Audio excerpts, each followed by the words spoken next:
దేవునికి స్తోత్రం కలుగును గాక. ఈరోజున ఉపవాస ప్రార్థనలో 14వ రోజున కనుక జరగనై ఉన్నటువంటి ఉపవాస ప్రార్థనలు బట్టి కూడా ప్రార్థనలు పెట్టండి. మనం కూడా మన సంఘ సభ్యులను తీసుకొని వస్తాం. మరొక సమయంలో రాని వారిని తీసుకొని వస్తాం. మరొక సమయంలో వాక్య జ్ఞానంలోకి వెళ్దాం. యెషయా 12వ అధ్యాయము మొదటి 2 వచనాలు ఒకసారి. ఆ దినమున మీరిలా అందరూ యెహోవా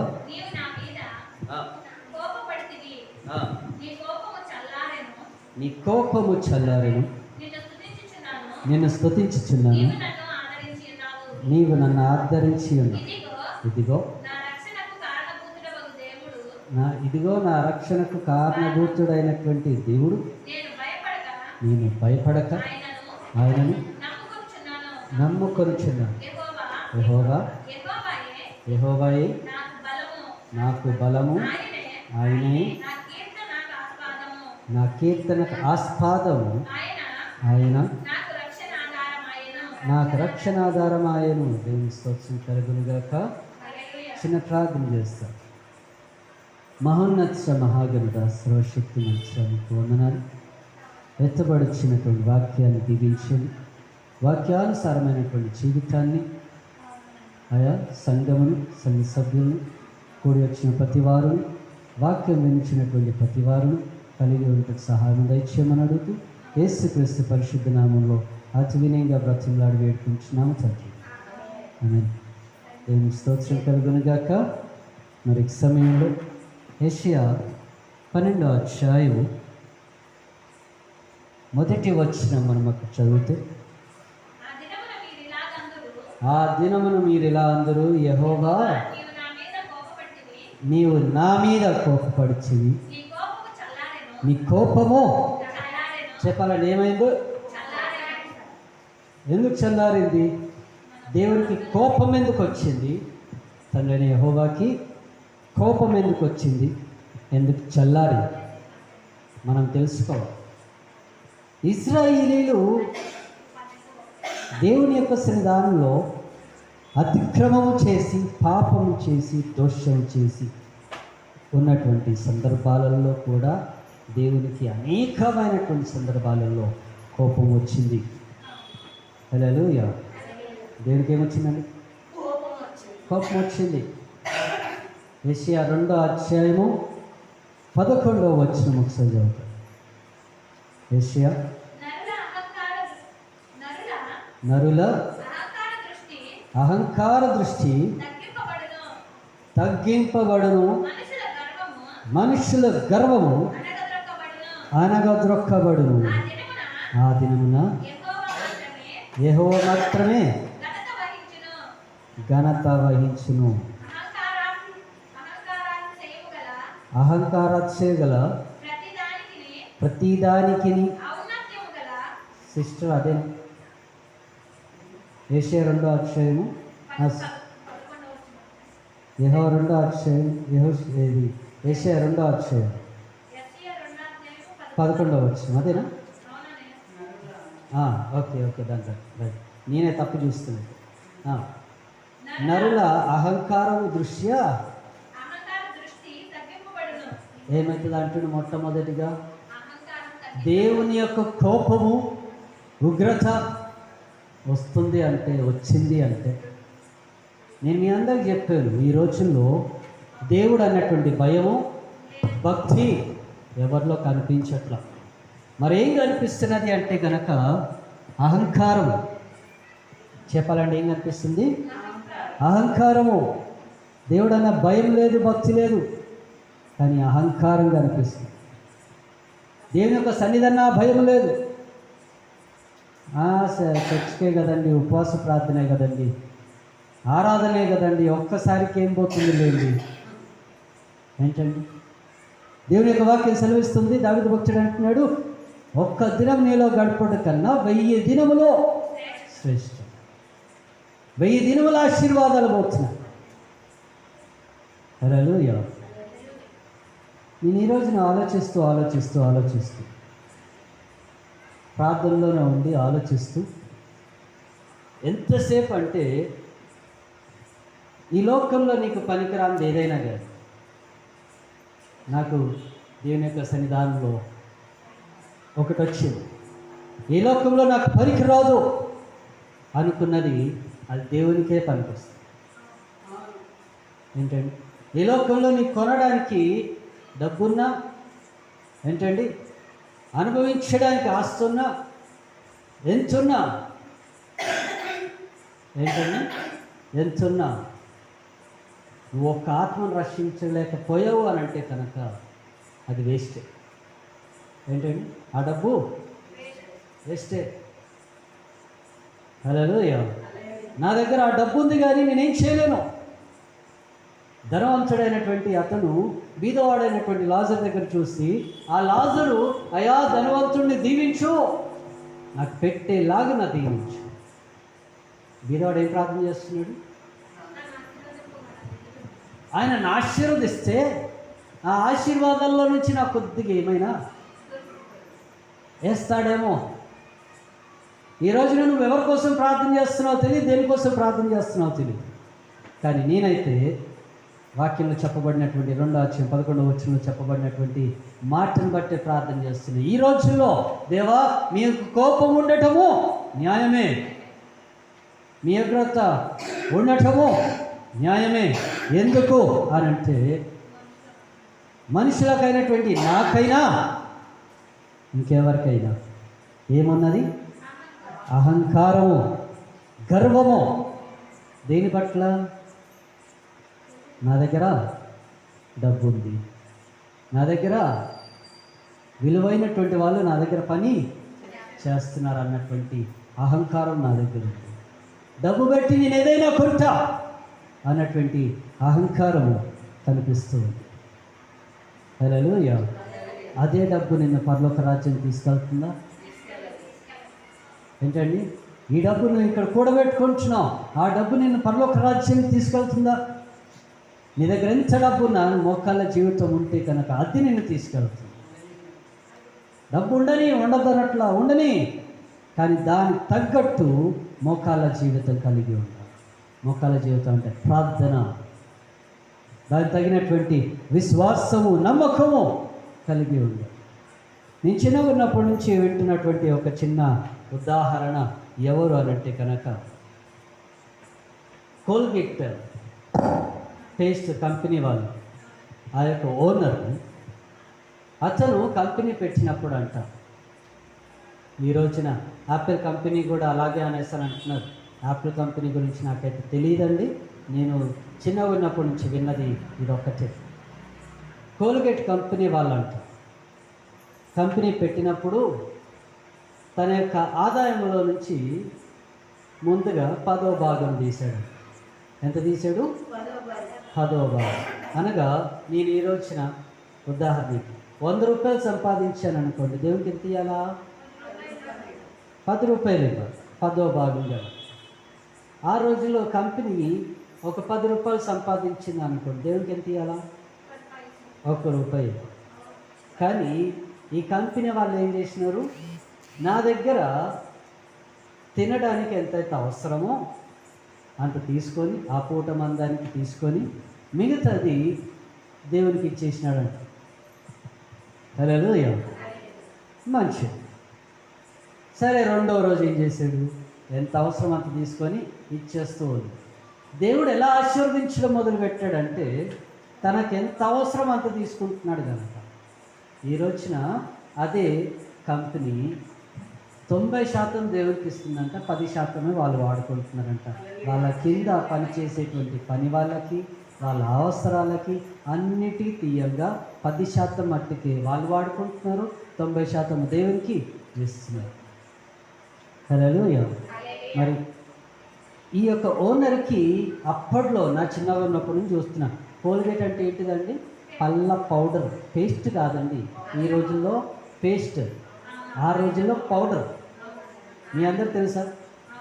తెల్ల పౌడర్ ఒకటి ఉండేది, ఎర్ర పౌడర్ ఒకటి ఉండేది, ఇంకోటి అటు ఇటు కాని రకంలో ఇంకో పౌడర్ ఉండేది. ఈ 3 రకాల పౌడర్లు వచ్చేటి కోల్గేట్ కంపెనీ. అలాగా చేస్తున్నా కొన్ని దేవుడు వాళ్ళని ఆశీర్వదిస్తూ ఉన్నాడు. హల్లెలూయా. వాళ్ళల్లో భయం ఉంది, కానీ వాడేటువంటి వాళ్ళల్లో మనలో భయము లేదు. హల్లెలూయా. అలాగే దేవుని యొక్క వాక్యం సెలవిస్తుంది. ఈ రోజున ఈ గర్వము, ఈ అహంకారము ఇవన్నీ కలిగి ఉన్నారు కనుకనే నేను ప్రార్థన చేస్తున్నాయా, మీ యొక్క కోపము న్యాయమైందే, రానియండి, ఇంకా మనుషులకి తెలిసి రావాలి. హల్లెలూయా. కానీ ఎప్పుడైతే యెషయా 12వ అధ్యాయము 2వ వచనం చదువుతూ ఉన్నానో, ఆ 2వ వచనంలో అంటున్నాడు, ఇదిగో నా రక్షణ కారణభూతుడైనటువంటి దేవా, నేను భయపడక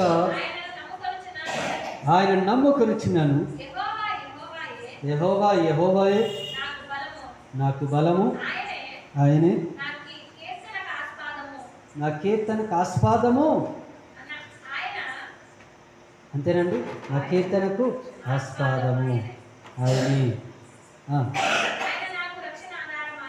ఆయన నాకు రక్షణాధారమాయను. దేవుని స్తోత్రం కలుగును గాక.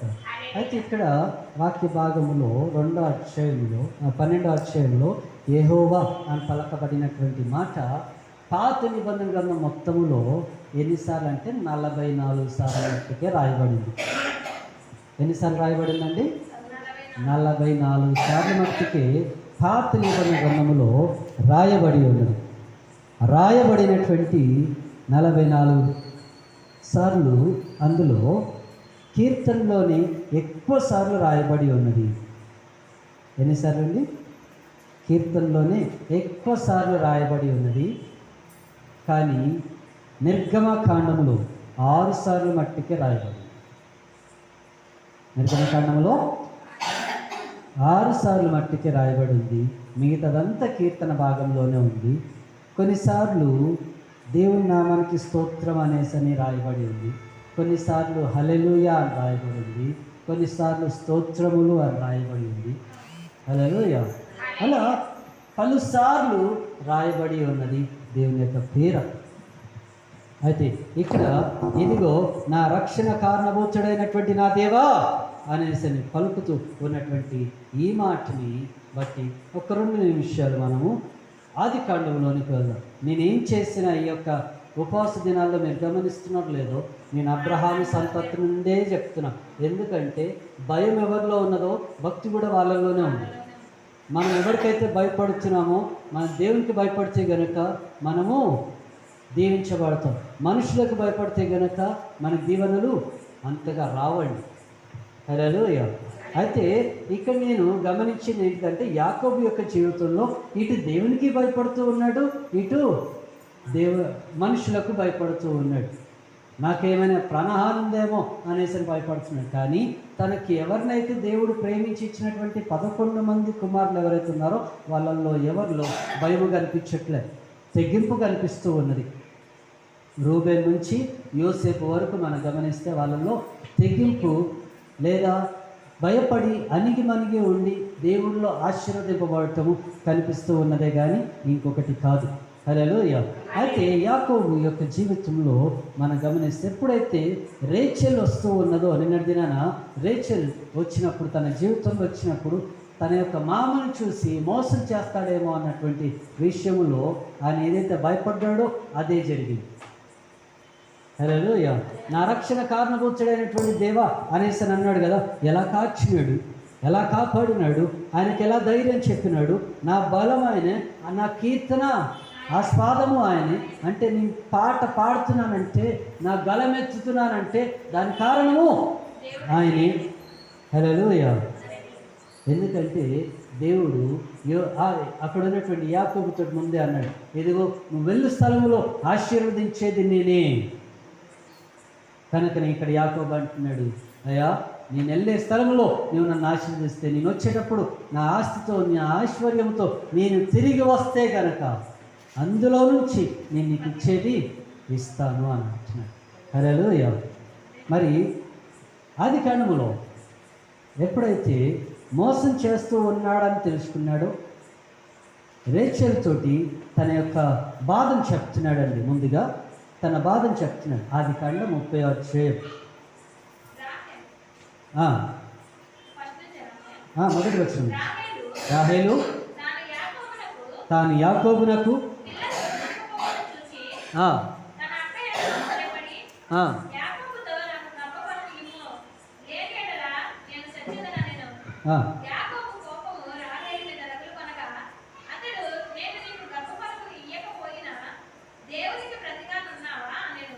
ఏ స్తోత్రం కలుగునుగాక. ఇక్కడ అంటున్నాడు, నేను గర్భఫలం ఇవ్వకపోయినా, ఎవరు అంటున్నారు? యాకోబు అంటున్నాడు రేచెల్తో, రాహేల్తో. ఏమని అంటున్నాడండి? నువ్వు దేవునికి ప్రతిగా ఉంటే దేవుడు నీకు ఇస్తాడు. హల్లెలూయా. ఏంటంట? ఎలా ఉండాలి? మనం దేవుణ్ణి ఎంచుకున్నాడు, దేవుడు నన్ను ఎంచుకున్నాడు అని కాదు, మనం దేవునికి ప్రతిగా అనగా దేవుని కోసం నిలబడితే అప్పుడు దేవుడు మనకు కావాల్సింది ఇస్తాడు. హల్లెలూయా. ఇలా అన్నప్పుడు రెండవ వచనంలో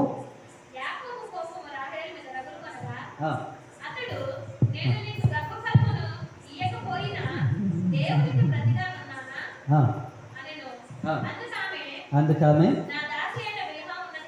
నా దాసి అయిన బిలహా ఉన్నది కదా. ఏంటండి? ఇదిగో నేను ఈ రోజున గర్భం ధరించి లేను గనక నా దాసి ఉంది కదా, ఆమెతో వెళ్ళు. ఇది ఏమాత్రం న్యాయం అండి? కొద్దిగా ఎప్పుడన్నా ఆలోచించి. ఏంటండి? ఎప్పుడైతే నువ్వు దేవునికి ప్రతిగా ఉన్నావా అంటే కనుక నేను లేను అనేసి ఒప్పుకుంటే దేవుడు నీకు ఏదో ఒక విధంగా సహాయం చేసేవాడు. కానీ తనలో ఆ యొక్క భయం లేదు, ఆ నడిపింపు లేదు కనుక ఏమంది? ఇదిగో నా యొక్క చెల్లికత్త, నా యొక్క పని మనిషి, ఆమె నిన్ను నీకు భార్యగా నాకు ప్రతిగా ఇస్తున్నా, నువ్వు తీసుకో, ఆమె కని నాకు ఇస్తుంది. అంటే సైమల్టేనియస్గా ఓ పక్కన అబ్రహాముకి ఎలా జరిగిందో ఇస్సాకుకి అలాగే జరిగింది, ఇస్సాకుకి ఎలా జరిగిందో యాకోబుకి కూడా అలాగే జరుగుతుంది.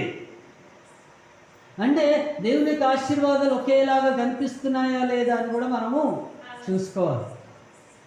హల్లెలూయా. నేను నిన్ను ఆశీర్వదించినట్లుగా నీ పిల్లల్ని కూడా ఆశీర్వదిస్తాను అంటే కనుక దాని అర్థం ఇదే. హల్లెలూయా. దాని తర్వాత రానున్నటువంటి దినముల్లో దేవుడు రాహేలుకు కూడా సంతతిని ఇచ్చినాడు. దేవుని దయ వల్ల తనకు కూడా మంచి ఆశీర్వాదాలు తను కలిగి ఉన్నది. హల్లెలూయా.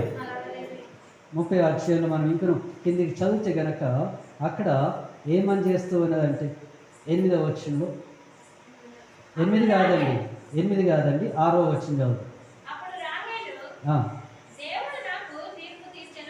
దేవుడు నాకు తీర్పు తీర్చెను, ఆయన నా మొరను విని. ఎవరికండి? ఎవరికి దేవుడు కుమారుడు? దేవుడు బిలహా ద్వారా ఇచ్చినటువంటి కుమారుడికి ఇదిగో దేవుడు నా ప్రార్థన ఆలకించి నాకు జవాబు ఇచ్చినాడు, తీర్పు తీర్చినాడు. ఏంటండి ఆ తీర్పు? నాకు ప్రతిగా, నువ్వు దేవునికి ప్రతిగా ఉన్నావంటే కనుక లేదు, నాకు ప్రతిగా నువ్వు నా యొక్క బిలహము తీసుకో. ఏంటండి అనేసానంటే అక్కడ ఇచ్చినటువంటి కుమారుని దేవుడు ఆ కుమార్తె ఏమని పిలుస్తుంది? దాను అని పేరు పెడుతూ ఉంది. హల్లెలూయా. దాని తర్వాత ఇంకొన మనం కిందికి వెళ్తూ ఉండగా అనేకమైనటువంటి సందర్భాలలో అక్కడ రాహేలుని గురించి కూడా మనం చూస్తూ ఉన్నాం. ఎప్పుడైతే తను దేవునితో యుద్ధం చేస్తూ ఉందో, దేవునితో తను పోరాటం చేస్తూ ఉందో, దేవుడు తన యొక్క గర్భమును తెరిచెను అన్నటువంటి మాటను కూడా మనం అక్కడ చూడొచ్చు. రాహేలు దేవునితో పోరాటం చేస్తూ ఉంది. హల్లెలూయా.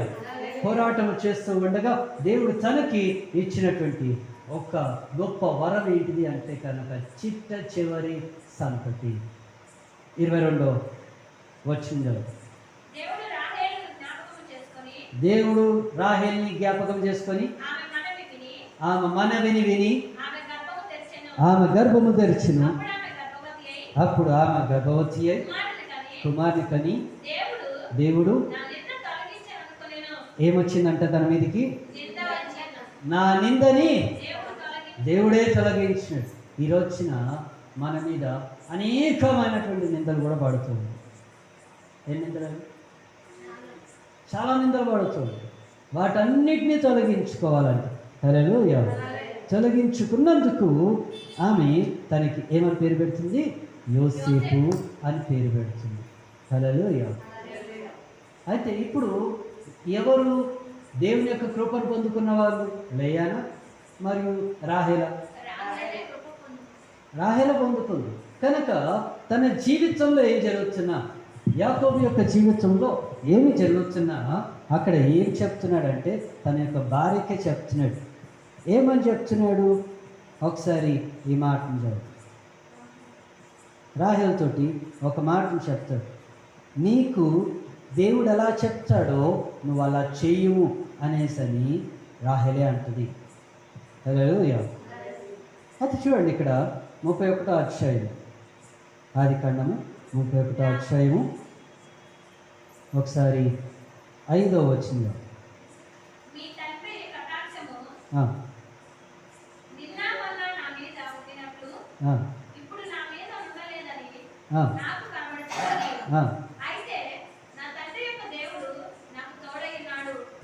మీ తండ్రికి నా యావత్ శక్తితో కొలువు చేసేసినని నీకు తెలిసే ఉన్నది.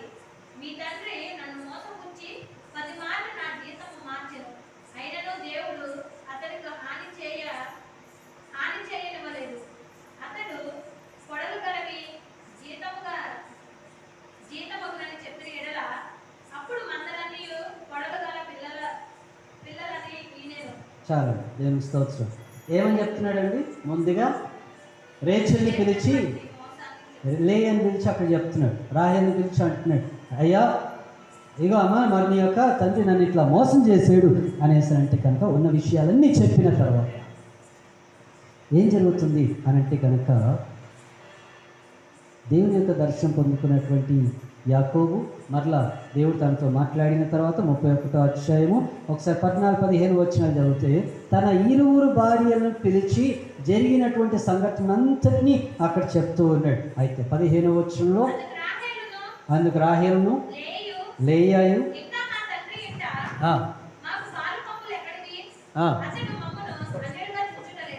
ఆయన మమ్మల్ని ఎలా చెప్తున్నాడు? ఇంకా మమ్మల్ని కుమార్తెలుగా చూడట్లా. ఎలా చూస్తున్నాడు? బయట వాళ్ళలాగా చూస్తున్నాడు గనక అతడు మమ్మల్ని అమ్మివేసి మాకు రావాల్సినటువంటి ద్రవ్యమును. ఎవరు చెప్తున్నారండి ఈ విషయాలన్నీ?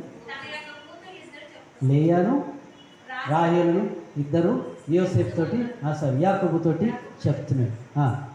అన్న తర్వాత 16వ వచనం, దేవుడు నా తండ్రి యొద్ద నుండి తీసివేసిన ధనమంతయు మాదియు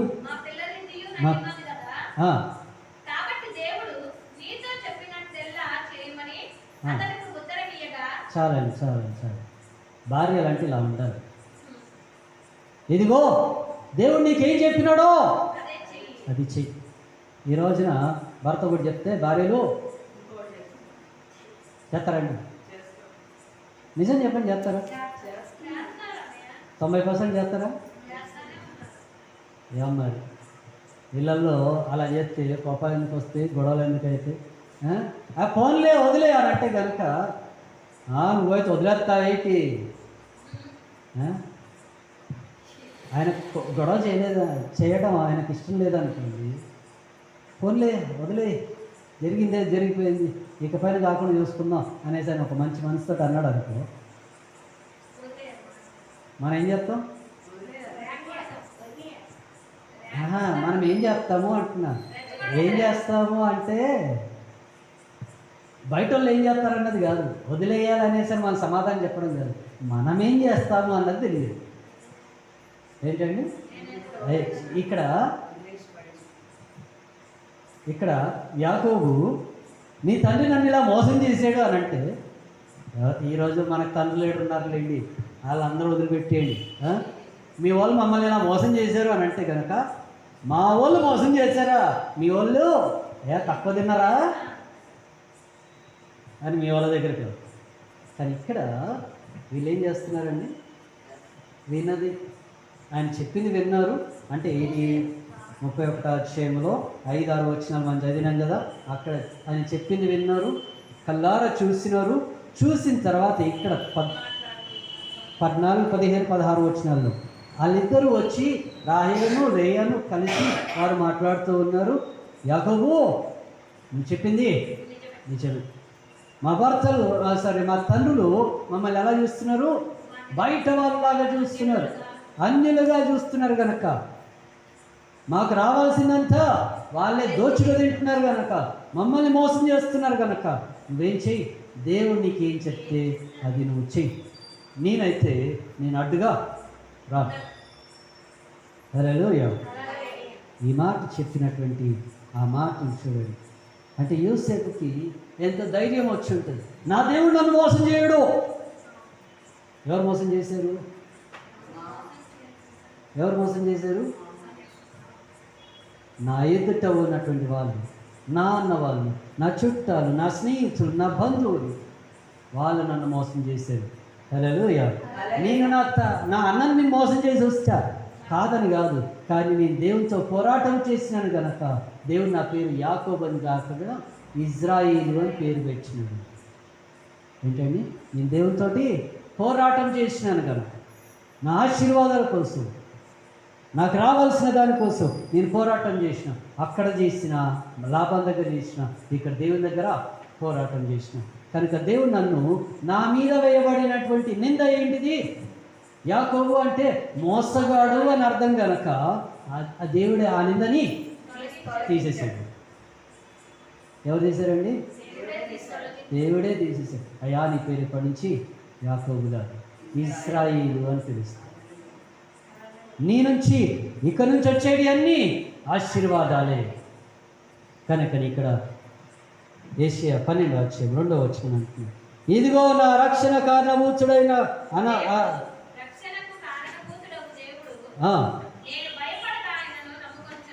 నేను భయపడక ఆయనను ఏం చేస్తున్నా? నేను నమ్ముకున్నా. నా తండ్రి నమ్ముకున్నాడు, ఆయన తండ్రి నమ్ముకున్నాడు కనుక నేను కూడా అంతే గట్టిగా నమ్ముకుంటున్నాను.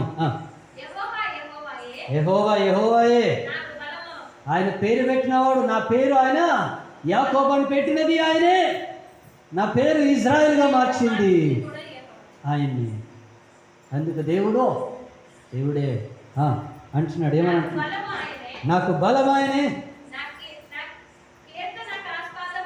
నా కీర్తన ఆస్పాదము ఆయనే, ఆయన నాకు రక్షణ ఆధారము ఆయను. దేవుని స్తోత్రం. హల్లెలూయా. మరి ఈ వచ్చిన దేవుడు నీకంటూ ఒక పేరు పెడుతున్నాడు.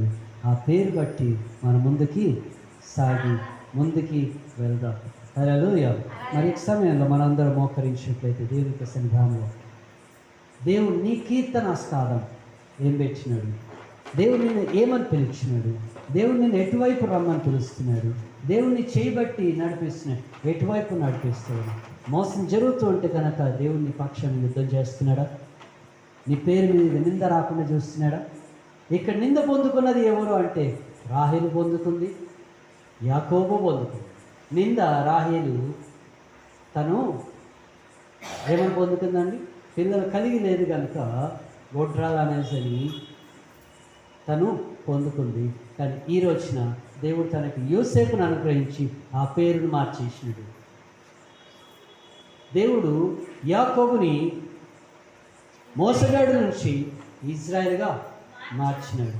వాళ్ళ మీద ఉన్నటువంటి నిందని దేవుడు తీసేసినాడు. మరి ఈ రోజున నీ విశ్వాసం, నీ నమ్మకాన్ని బట్టి దేవుడు నీకంటూ ఒక పేరును పెడుతున్నాడు. ఆ పేరుని బట్టి మనం ముందుకు సాగుతాం. చిన్న ప్రార్థన చేస్తాం, ముగించుకుందాం.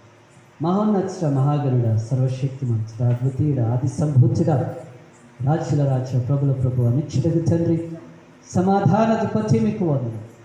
ఎత్తబడిచినటువంటి వాక్యం, దీవించిన వాక్యంలో మరణం చెట్టుపచ్చి మీరు మాతో మాట్లాడిన దేవా మీకు వందనాలు. అలాగైతే తండ్రి, మాలో ఉన్నటువంటి కోపము, గర్వము, అహంకారము మీ సన్నిధి నుండి తండ్రి మమ్మల్ని దూరం చేస్తూ ఉన్నారు. మీ నుంచి మమ్మల్ని దూరం చేసి వేరుపరిచి నడిపిస్తూ ఉన్నారు. వాటిని బట్టి ప్రార్థిస్తూ ఉన్నా. అయ్యా, మీరు మాకు తోడుగా నీడుగా నడిపించి మీ నామానికి మహిమ ఘనత ప్రభావం చెల్లించుకో అయ్యా. మాలో ఈ లోకం అనబడినటువంటి అహంకారమే కానీ, ఈ లోకంలో ఉన్నటువంటి డబ్బు అహంకారమే కానీ, ఈ లోకంలో ఉన్నటువంటి అయా గర్వమే కానీ ఏది మాలో లేకుండా మీ పరిశుద్ధంగా మీ సన్నిధానంలో తగ్గింపు కలిగి ఉన్నతకు సహాయంగా ఇచ్చి, మా దగ్గర ధనమున్నా ఐశ్వర్యమున్నా మీ దగ్గర తగ్గింపుని కలిగి ఉన్నతకు సహాయంగా ఇచ్చేసి మీరు తోడుగా నిలబడి నడిపించి మీ నామానికి మహిమ ఘనత ప్రభావం చెల్లించుకో అయ్యా. మీకు ఇచ్చే విషయంలో మేము పిసినారి వేయకుండా అయ్యా, మీకు ఇవ్వవలసినటువంటి అయ్యా ప్రతిదీ మీకు ఇచ్చుటకు సహాయంగా ఇచ్చి మాకు ఇచ్చినటువంటి సమస్తములో 10వ భాగాన్ని మీకు అర్పించుకునేటువంటి భాగ్యములు ఇచ్చి, ఎలాగైతే యాకోబు తనకిచ్చినటువంటి సమస్తములో నుండి అయ్యా మరి మీకు సమర్పించుకుని ఉన్నాడు, ఆ రకంగానే మేము తండ్రి మరి మీ దగ్గర సమర్పించుకుంటే సహాయం దయచేసి అయ్యా, మీ యొక్క వెలుగు మార్గంలో మేము ముందుకు సాగుటకు సహాయం దయచేసి మీ నామానికి మహిమ ఘనత ప్రభావం చెల్లించుకున్నాము. ఏసునామని అడిగి వేడుకుంటున్నాము తండ్రి అని.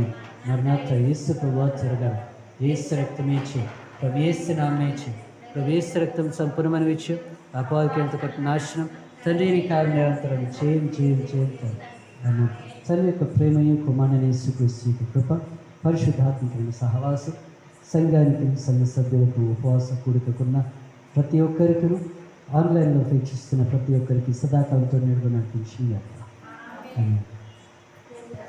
అందరికీ వందనాలండి. ప్రైస్